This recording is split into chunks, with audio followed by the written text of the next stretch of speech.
I'm not gonna do it. I'm not. There's no way you can possibly get me to review this. It's completely out of my lane. I don't even know why I'm doing it. I mean, it's an American show made by Canadians. What do you expect me to do? Alright? We expect me. What do you want? What can you possibly offer me that could possibly convince me to do something like this?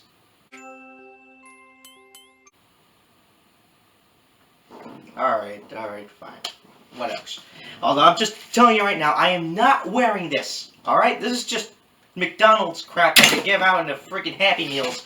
That frankly, it's like I keep telling parents, oh, you can go for the apples, for the yogurt, and it's like, no, extra frozen soda. I'm giving you the freaking option. Have you not seen Super Size Me? This food will literally kill you. I'm trying to help you, but no, you want to stay fat.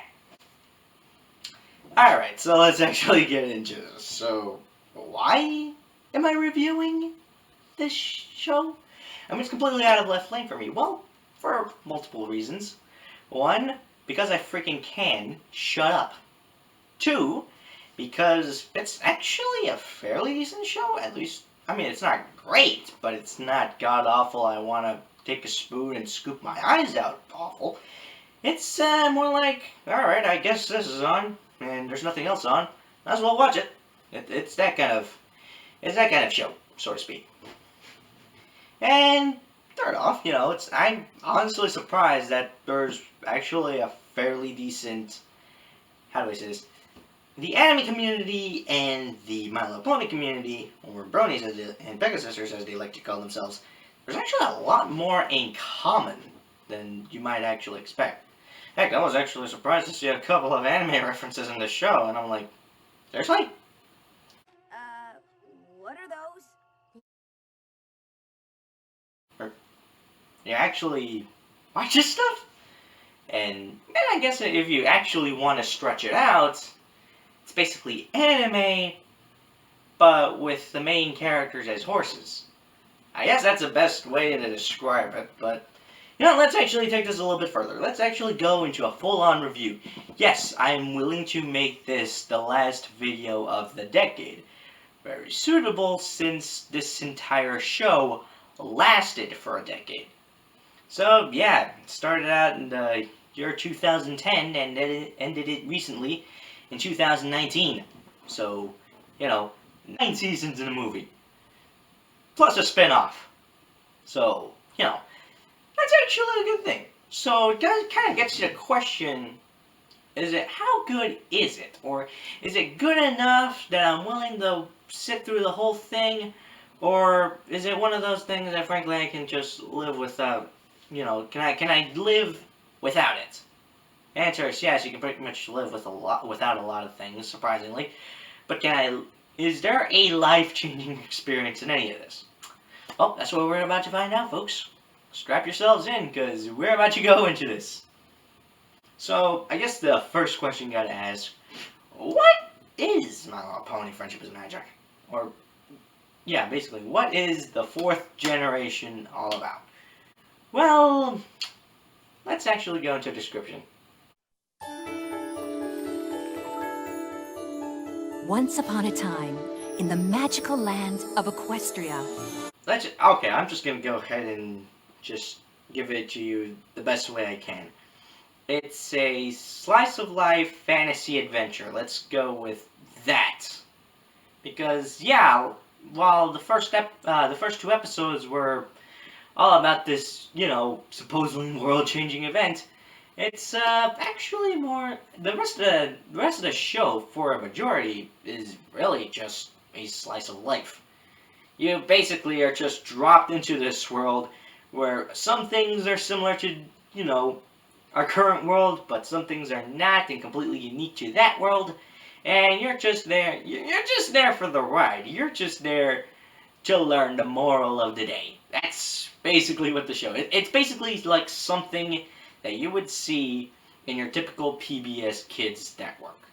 It's just there to teach morals and hopefully maybe enrich your worldview. Sometimes they hit it just right where it's like, yeah, it's a good moral. They actually avoid a lot of cliches. Sometimes the story got a little tiresome, or rather, it's something that frankly frankly, it's been told a bunch of times, you're just retreading the same old water. Other times, it's almost like, were they drunk while writing this? And sometimes it's like, oh my god, they went there. And they went there good. Like, they actually succeeded. Okay, so technically what the show is about is, it's more or less the story of Twilight Sparkle. Elements of harmony. I know I've heard of those before. But where? A purple unicorn who is a student of Princess Celestia. Don't ask me who the queen is, because apparently due to the marketing, they wanted the term princess to be the highest available rank in terms of royalty. Because apparently being a queen means you're evil. Which, I think the people of England can automatically tell you, that's only half right. That's only half right. Anyways, so as it turns out, she was essentially ordered by Princess Celestia to go to Ponyville. And Spike, you want to take this here? Make some friends! Oh yeah, that's right. She has a dragon assistant named Spike. And let me tell you, the guy's a bro. The guy's a bro. Now, the reason why Princess Celestia has Twilight go to Ponyville to make friends is for two pretty basic reasons. One, she's supposedly the child prodigy that'll succeed her, and she needs to be, groomed up to eventually take over her place as ruler of the Kingdom of Equestria. And two, because she doesn't want another Tamako Kuroi. We already have more than enough in this world. Clock is ticking, Twilight. Clock is ticking! If those are the kind of people I have to hang out with, I'd rather be alone. Yeah, that's it. I enjoy flying solo. Also, I should probably mention that this world, imagine if the central government was basically a constitutional monarchy, but with the landscape of the United States, and where most of the culture is similar to the United States. Basically, the United States, if it never officially split from the United Kingdom, but they're still allowed to do their own thing. Let's just go with that. Anyway, so who does she meet? Well, first she meets Applejack, who is basically an overt Texan stereotype. And by overt Texan stereotype, I mean she's basically like every single person here in Texas. Well, how'd it do, Miss Twilight? A pleasure making your acquaintance. I'm Applejack. We here at Sweet Apple Acres sure do like making new friends. Or, at the very least, here in Austin. Hear that, folks? That's meant to be a compliment! Then, of course, we meet Rainbow Dash, your typical tomboy character, because apparently every girl show has to have a tomboy character.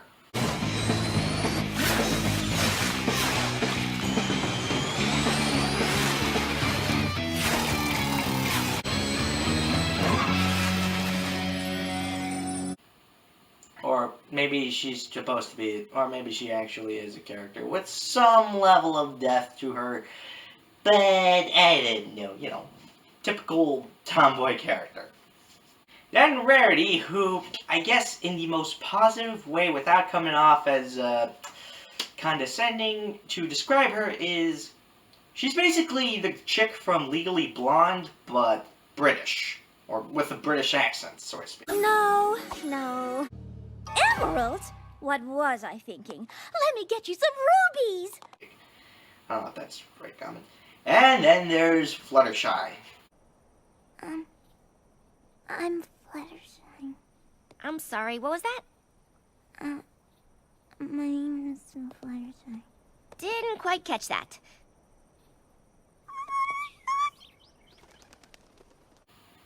And don't you dare lie to me, you were like her at one point. The fact that you're watching this video right here shows that you were at one point Fluttershy. And my personal favorite? Pinkie Pie. Your crazy cuckoo lander who actually has a couple of things going on.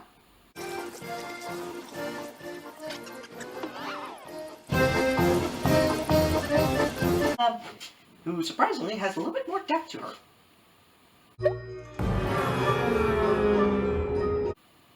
Let's just say that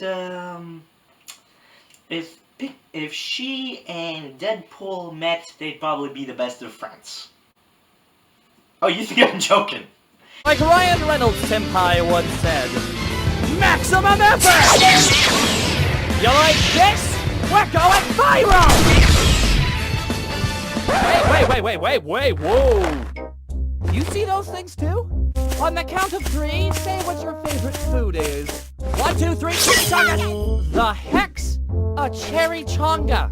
Only the most delicious, most awesomest thing you've ever tasted? Man!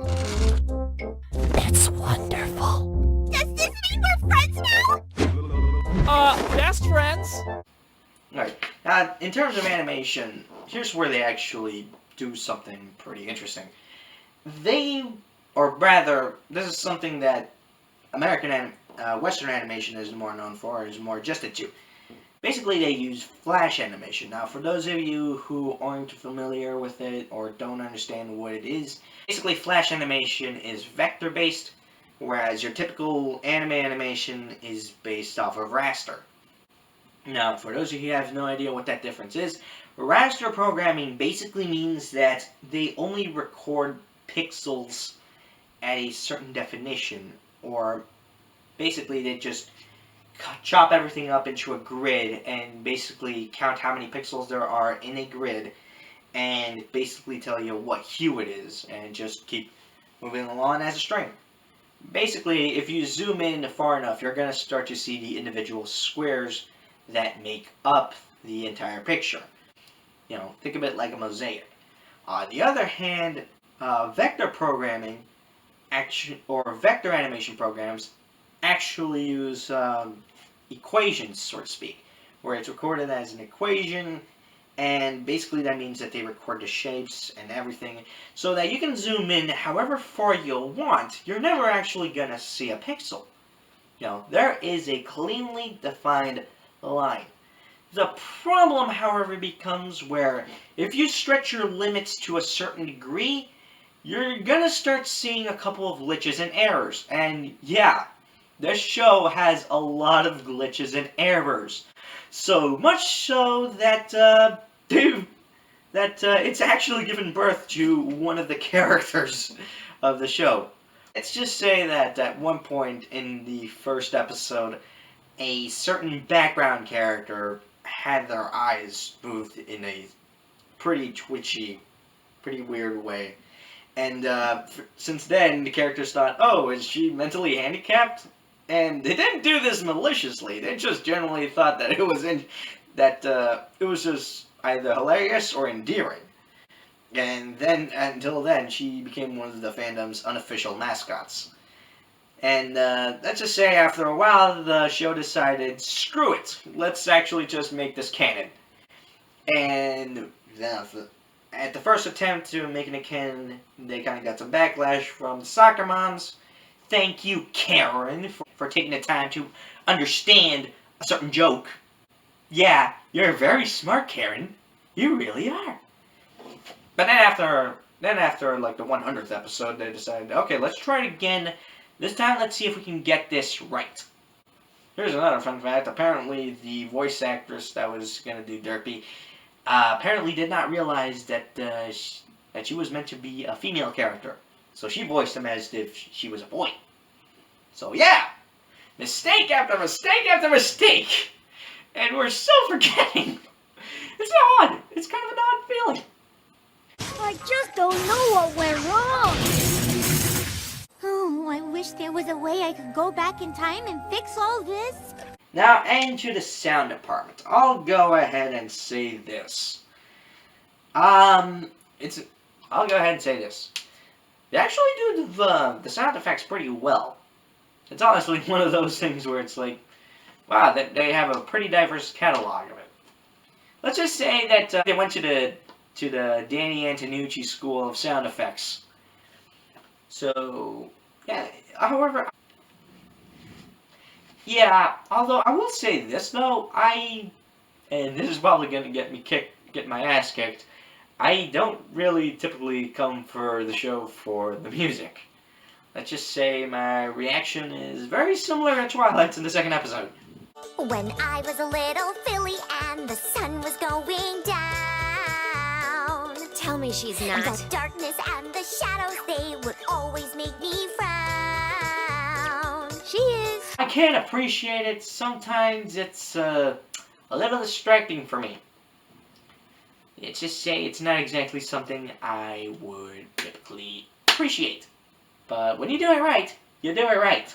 Come on, every pony, smile, smile, smile. Fill my heart up with sunshine, sunshine. All I really need's a smile, smile, smile from these happy friends of mine. And yeah, in general, I mean, at least it's kind of entertaining. I mean, the dialogue is it's pretty good. Some of the jokes that they make are, I guess it's a weird mixture of jokes because sometimes they make ones that frankly no one gets.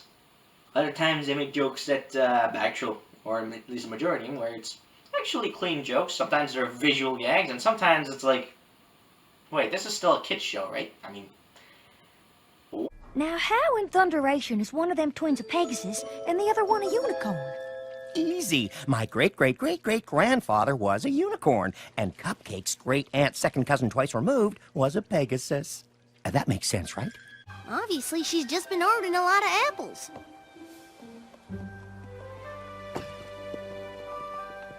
So nothing fishy's going on. why would you put a freaking Dakimakura in there? Alright, seriously, I'm not even kidding. They actually put a freaking Dakimakura in that show, and I'm just thinking to myself, I'm guessing they managed to get that past the censors because, you know, the boomers were just so freaking innocent. Either they had balls or they knew what they were doing. Yeah, in short, it's pretty decent. But let's just say that when it goes wrong, it goes horribly wrong, and when it goes right, it goes very right. But why is that? Alright, so I should probably explain why it happens to sometimes be very good and sometimes happens to be very bad. Let's just say that, you know, once the Boney fandom came to its own, or the people who essentially, you know, started to, okay, let's actually start with what made it a little bit better. For one, they actually had some thought into it. The show writers, you know, from Lauren Faust to pretty much everyone else within the staff, actually, you know, went into a little bit more effort, so to speak, than, say, your typical shows. Like, they didn't want this to be something that just gets lost in the wind. They actually wanted this to stick. And it did! Even when the channel that gave birth to the show, you know, the Hub, went out of business, eventually found a new spot in Discovery Family, which pretty much goes to show that the show has a lot more to offer than just, you know, a distraction for your children. That it actually has quality. Not only that, but clearly, as I mentioned before, the staff is more than aware of other shows' existence and why they became popular. So, and, you know, mostly because of good quality. So, obviously, they're gonna throw in a couple of good references to other shows, you know, actually realize that some of these things have been done to death, and, yeah, we should probably do something unique, or at least just have some fun with it. And, yeah, if they're having fun, we're having fun. But, then, there's a couple of things that, maybe screw it up. And when it screws up, it's usually because of certain reasons. One, we kind of tend to forget that the whole purpose of this show was to push merchandise. You know, after all, My Little Pony started life as a toy line. It was like that since its inception. Here's a odd fun fact for you guys. Basically, technically My Little Pony started in Japan. Let's just say a guy was stationed in Japan with his daughter, and she spent most of her free time, you know, basically having a pet horse around. Yeah. And by the time they came back, they pretty much moved to suburbia, and the little girl was always like, I'm gonna hopefully find a way to have a horse. She never did, and she thought the next best thing was to have a pet horse, and thought, hey, let's make this a thing for all little girls who want to have horses. Have their own little mini horse. She went on to Hasbro, then she pitched the idea to Hasbro, they tweaked the idea, and now we have My Little Pony. And subsequently its show. The show was basically just meant to sell toys. Now that doesn't necessarily make it a bad thing. I mean, let's face it, in anime they tend to draw characters in a way that, hey, is this gonna be cosplayable? Hey, can we put this on a figurine? Hey, there's a certain limit into how big you can make boobs before the model just topples over. Just make sure to stay in that limit. Or at least keep... You guys know what I mean. You guys know what I mean, right? So, yeah, but sometimes it becomes a little bit too obvious. Another thing is that, there's a pretty huge writing staff. And sure, that's a good thing in some areas, because, well, that means that, you have more creative heads in the room. But at the same time, that also means that there's more room for error. You know the old saying, too many cooks spoil the broth? Well, it's kind of the same thing where, some writers never really catch the memo or never realize that the character can be written this way or should be written this way, and sometimes they kind of muck it up.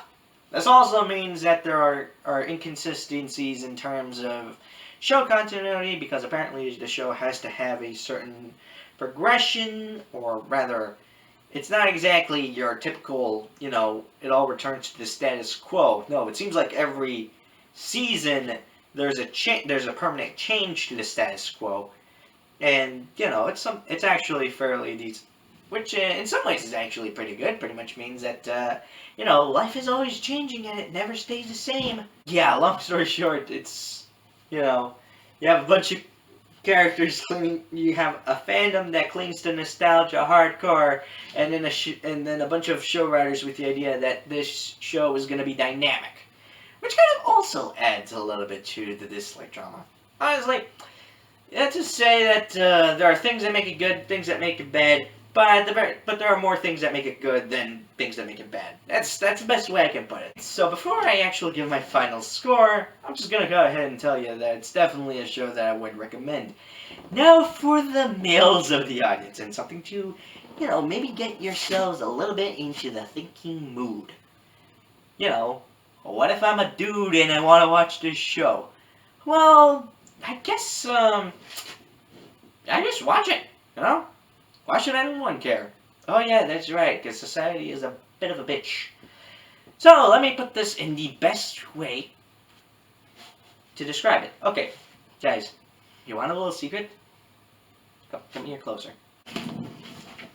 Okay, you want to know a little secret? Gender expectations are a lie. I mean, yes, there is technically a difference between men and women. Particularly in this area. However, aside from that, there isn't really that much of a difference. Okay, how do I explain this? Let's just say that the brony community that My Little Pony is known for tends to get a lot of flack, and probably still gets a lot of flack, for much of the same reasons. And a lot of those reasons end up being kind of bullcrap.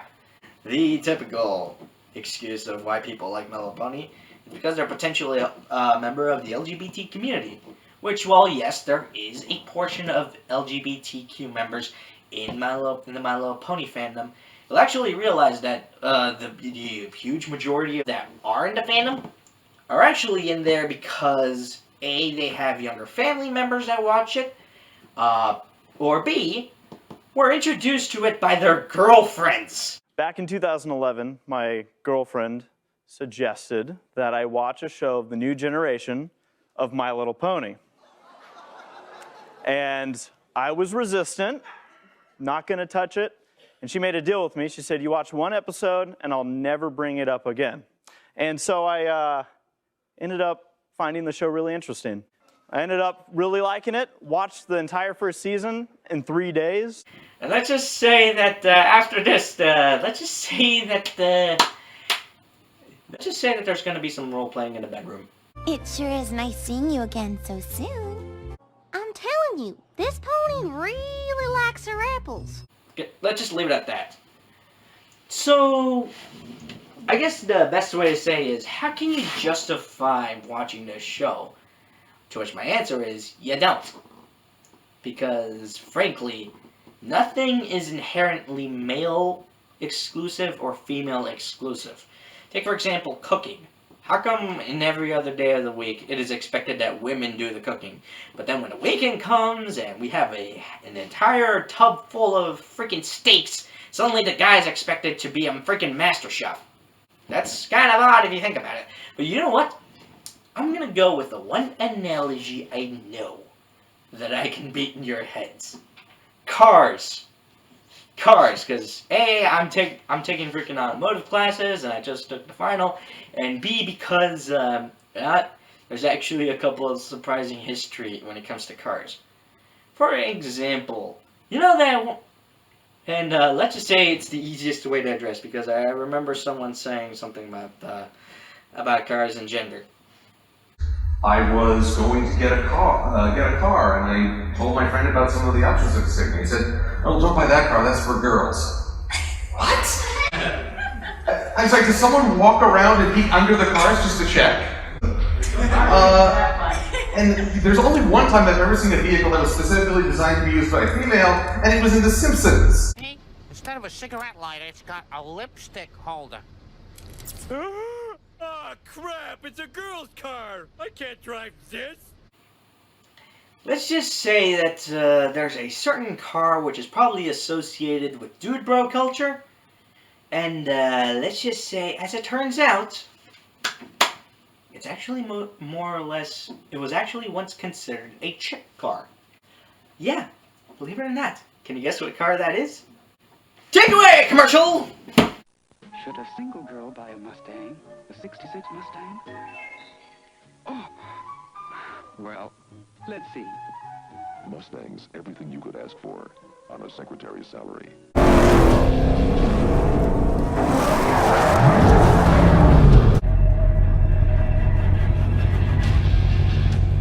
This is gonna be fun.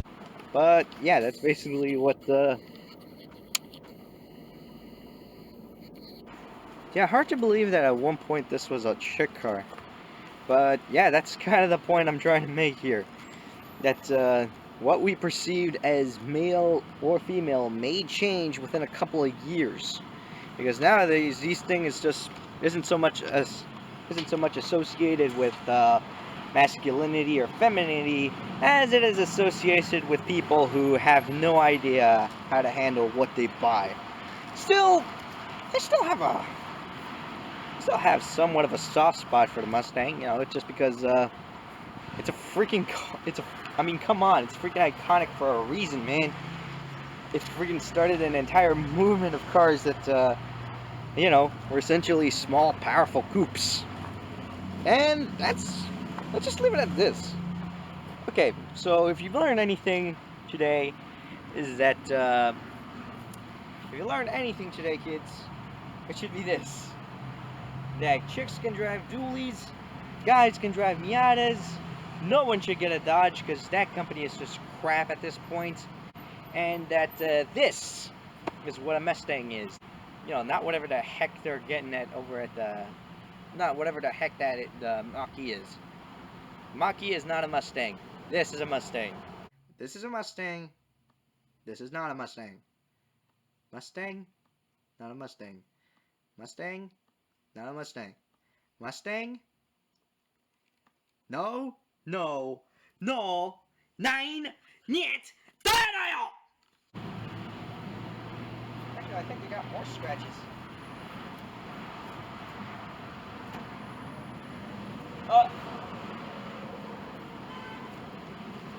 That door just opened. You guys saw that, right? It's like all I did was press down on the suspension and that door just opened.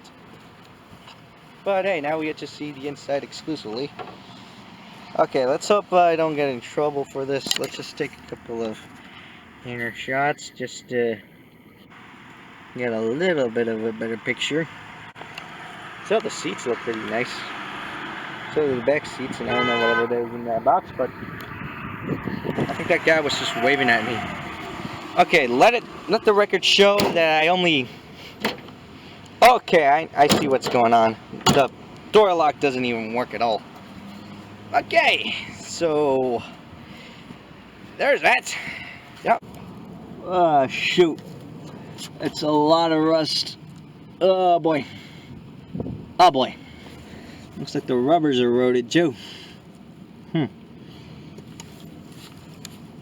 hang on. What's this? Okay, looks like we're running on some really old tech here. Looks like, okay, so we got a short arm, long arm thing going on here. So at least it's that good. Looks like we got some, looks like the springs are gonna have to be replaced. And, as for the rear wheels, yeah, there's no way. Wait, are they still running drum brakes on this? Okay, so we're gonna have to change that as too.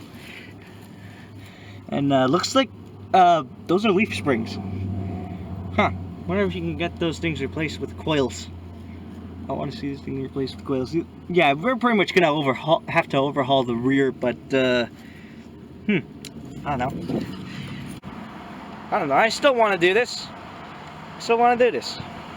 Maybe that's why it's for sale. Maybe it's just, I don't know. Long story short, here's what I'm... Yeah. So, here's what I'm for you guys. And let me just make this clear.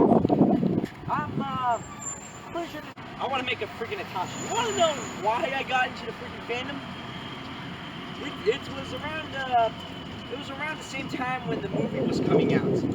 And let's just say that I was working at McDonald's, as you guys probably already know. And I had a bet with my manager that there were going to be more dudes getting the My Little Pony toys, which was basically just a mask that I showed you earlier. Then there were going to be girls going for it. And not only did I win the bet, but I also saw a freaking Natasha, you know, with the Rainbow Dash wrap. You even had a rainbow gear stick and everything. And I thought, huh. Well, if I can attract people that typically drive, manual, then the show can't be that bad, can it? So I'm thinking, you know what? Let's do it. Let's freaking do it. Let's make a Rainbow Dash inspired Mustang. I want to do it. I don't know if you guys want to do it. I don't know. But I figured it'd be a fun project, you know. But I don't just want to make it a, you know, I don't just want to wrap this now. I want to make this thing rideable. I want to get this thing on a track. I want this thing to be a race car. So, let's go ahead and do it. I mean, if you guys wanna, we can do this. How about this? If this video gets 10,000 likes, I'm gonna go ahead and set up a Patreon. I'm gonna go ahead and set up an account, or either on Kickstarter or whatever. That way we can pull the money together, get this thing fixed. I'll rent out a warehouse. I'll check under it. But yeah, let me know what you guys think of this. And yeah, that's pretty much all I got. Final score for the show, 3.7 out of a possible 5. And for you bronies that are here for the very first time, that usually means I like the show and that I would recommend it, but I wouldn't expect everyone to like it. Let's make this into a Rainbow Dash Mustang. I really want to do it. I can already see it. But yeah, let me guys know in the comment section if you want me to go full with it. I certainly want to go full with it. I mean, like I said, it's a better idea than the freaking Mustang Mach-E, that's for sure. But yeah, let's get this thing back on the road. And until then, this is me saying, thank you for being smart. Sayonara.